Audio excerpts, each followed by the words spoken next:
നമസ്കാരം. Welcome to the brand new episode of BMH doctors chat.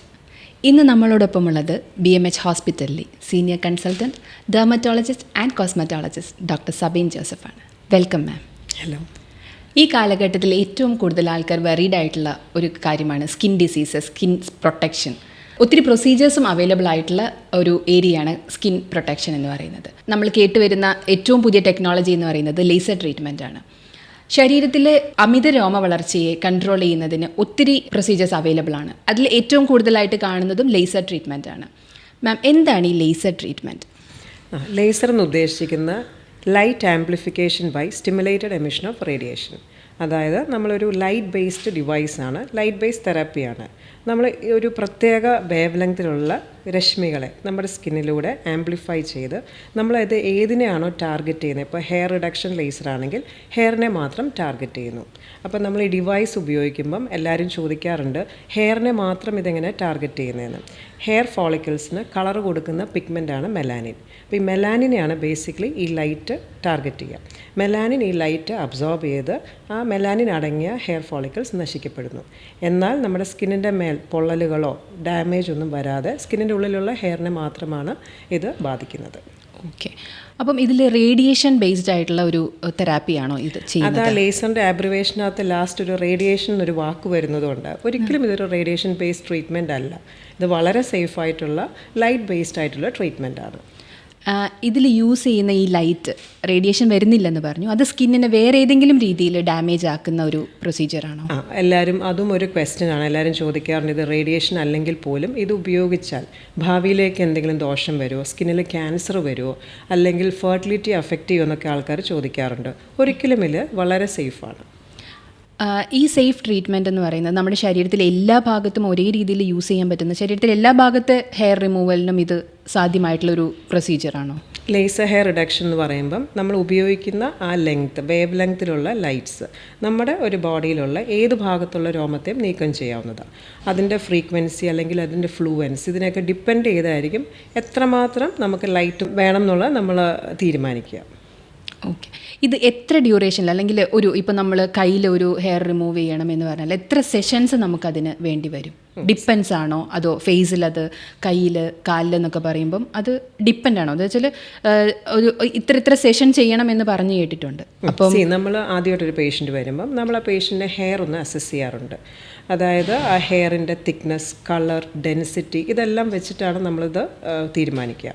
ഒരിക്കലും ഇതൊരു one time procedure അല്ല. എല്ലാവരും ചോദിക്കാറുണ്ട്, ഒരു തവണ ചെയ്താൽ കംപ്ലീറ്റ് ആയിട്ട് മാറുമോ? ഒരിക്കലും ഇല്ല. ഓരോ സെഷനിലും നമുക്കൊരു 25% റിഡക്ഷൻ മാത്രമേ കിട്ടുകയുള്ളൂ.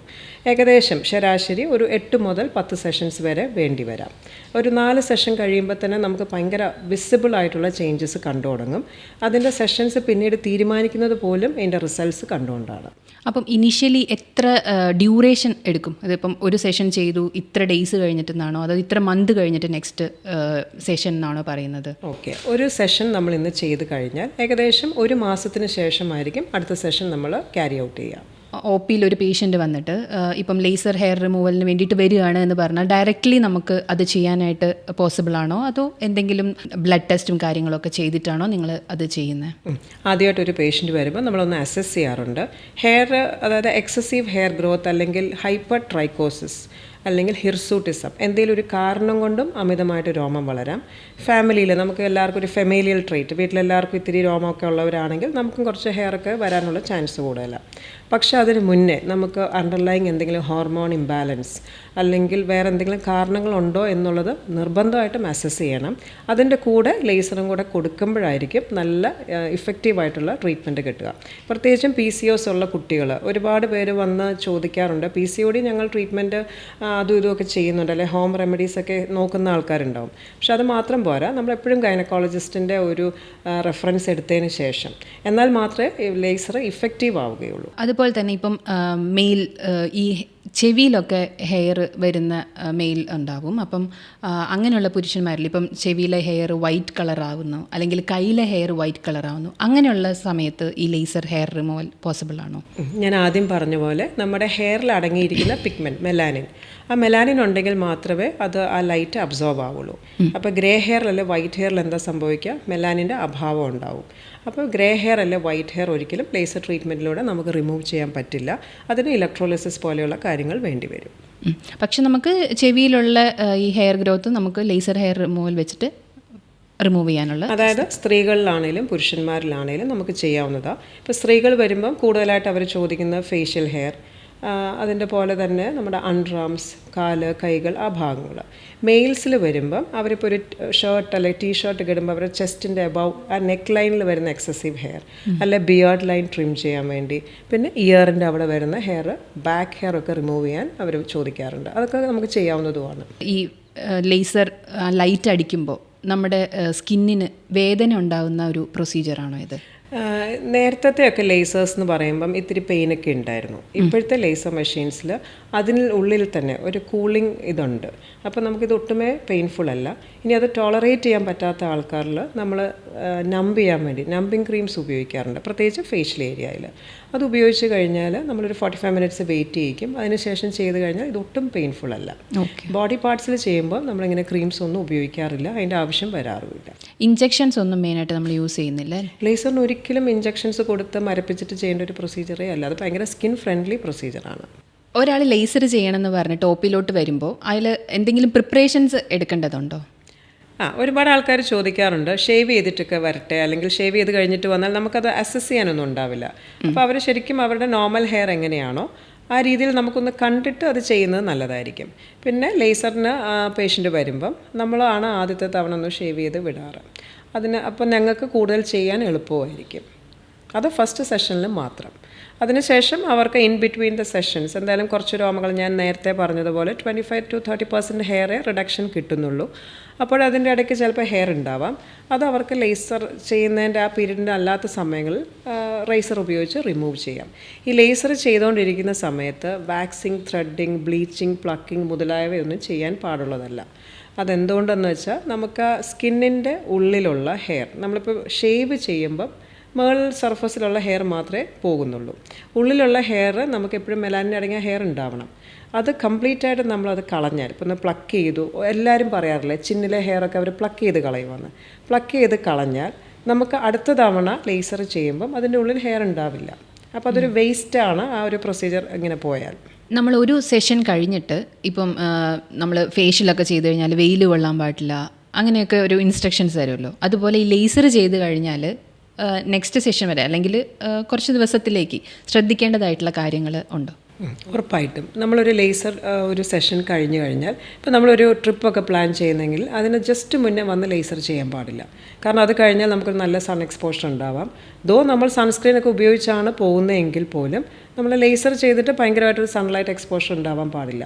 അതുപോലെ ബീച്ചിൽ, സീയിലൊക്കെ ഇറങ്ങുന്നവർ, സ്വിമ്മിങ്ങിന് പോകുന്നവർ, അതൊക്കെ നമ്മളൊന്ന് അവോയ്ഡ് ചെയ്യാൻ പറയാറുണ്ട് 2-3 ഡേയ്സിലേക്ക്. 2-3 ഡേയ്സ് മാത്രമേ ഇത് നോക്കേണ്ട ആവശ്യമുള്ളൂ. നമ്മൾ സൺസ്ക്രീൻ പ്രൊട്ടക്ഷൻ എപ്പോഴും വേണം. ത്രൂ ഔട്ട് വേണം. ത്രൂ ഔട്ട് എന്തായാലും ഏത് പ്രൊസീജിയേഴ്സ്, നമ്മളിപ്പോൾ സലൂണിലൊരു ഫേഷ്യൽ ചെയ്താൽ പോലും നമ്മൾ സൺ പ്രൊട്ടക്ഷൻ വേണ്ടതാണ്. അതെല്ലാവർക്കും അതിനെക്കുറിച്ച് അവെയർ ആയിരിക്കണം എന്നില്ല. പക്ഷെ നമ്മളത് സ്ട്രിക്റ്റ് ആയിട്ട് ക്യാരി ഔട്ട് ചെയ്യണമെന്ന് പറഞ്ഞ് വിടാറുണ്ട്. ഓക്കെ. അപ്പം ഇത് നമ്മൾ ഈ ഇൻസ്ട്രക്ഷൻസ് ഫോളോ ചെയ്തിട്ടില്ല എന്നുണ്ടെങ്കിൽ ഇതിൻ്റെ ഇഫക്റ്റ് എന്തായിരിക്കും? നമ്മൾ ഇൻസ്ട്രക്ഷൻസ് നമ്മൾ പറയുന്ന കാര്യങ്ങൾ കറക്റ്റായിട്ട് ചെയ്തിട്ടില്ലെങ്കിൽ ചിലപ്പോൾ നമുക്കൊരു പിഗ്മെൻറ്റേഷൻ ആ ചെയ്ത ഭാഗത്തൊക്കെ വരാൻ സാധ്യതയുണ്ട്. അത് നെക്സ്റ്റ് സെഷനിൽ അത് പോവുമോ ഇല്ല അത് ലോങ് ലാസ്റ്റിംഗ് ആയിട്ട്? ലേസർ ചെയ്യുമ്പോൾ അതൊക്കെ മാറാറുണ്ട്. അതൊക്കെ ഒരു ടെമ്പററി കാര്യങ്ങളൊക്കെ ഉള്ളൂ. എന്നിരുന്നാൽ പോലും ആഫ്റ്റർ പ്രൊസീജിയർ സ്കിൻ കെയർ വളരെ അത്യാവശ്യമാണ്. ഇങ്ങനെയൊക്കെ ആണെങ്കിലും ഈ ലേസർ ഹെയർ റിമൂവലിന് ഇത്ര ഡിമാൻഡ് വരാനുള്ള കാരണം എന്താ? ഈ നാളുകളിൽ ഏറ്റവും ഡിമാൻഡിങ് ആയിട്ടുള്ള പ്രൊസീജിയേഴ്സാണ് laser, especially laser hair reduction. പണ്ട് നമുക്ക് ഈ വാക്സിങ്, ത്രെഡിങ് അല്ലെങ്കിൽ ബ്ലീച്ചിങ്, പ്ലക്കിങ് ഇങ്ങനത്തെ മെഷേഴ്സ് മാത്രമേ ഉണ്ടായിരുന്നുള്ളൂ. ഇപ്പോൾ സപ്പോസ് നമ്മളൊരു വാക്സ് ചെയ്താൽ 1 മാസം അല്ലെങ്കിൽ 1.5 മാസം, എന്നാൽ പിന്നെ നമുക്കത് ചെയ്യേണ്ടി വരും. റിപ്പീറ്റഡ് സെഷൻസിൽ അത് കംപ്ലീറ്റ് റിമൂവലും അല്ല. പക്ഷേ ലേസർ ഹെയർ റിഡക്ഷൻ എന്നുള്ളത് ഞാൻ സ്പെസിഫൈ ചെയ്യുന്നു. ഇത് കംപ്ലീറ്റ് റിമൂവൽ അല്ല. 80 to 90% ഹെയർ ആണ് നമുക്ക് മാറിപ്പോകുന്നത്.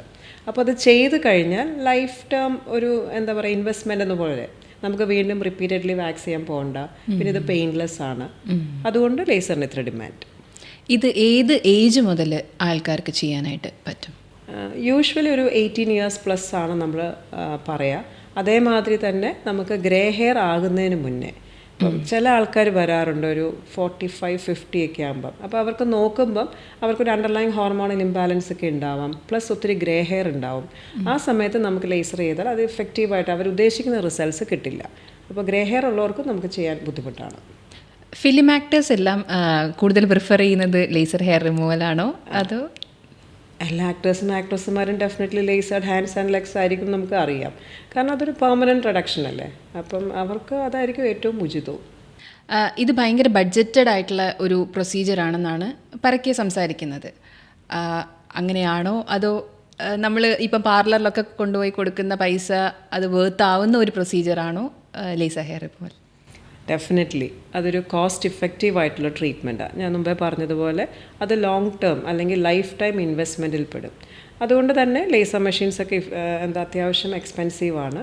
എന്നാലും നമ്മൾ ഹോസ്പിറ്റൽ ബേസ്ഡ് ആയിട്ട് പ്രൊസീജിയേഴ്സ് ചെയ്യുമ്പം കുറച്ചുകൂടെ അഫോർഡബിൾ ആയിട്ട് നമുക്ക് ചെയ്തു കൊടുക്കാൻ പറ്റും. സാധാരണ പ്രൊസീജിയേഴ്സിനെക്കാട്ടും കുറച്ചുകൂടെ കോസ്റ്റ് ഉണ്ടാവും. മാം, ഞാനിപ്പം എൻ്റെ ഹെയർ റിമൂവ് ചെയ്തു എന്ന് വിചാരിക്കും. ലേസർ ഹെയർ ട്രീറ്റ്മെൻറ്റിലൂടെ എൻ്റെ കയ്യിലെ ഹെയർ റിമൂവ് ചെയ്തു.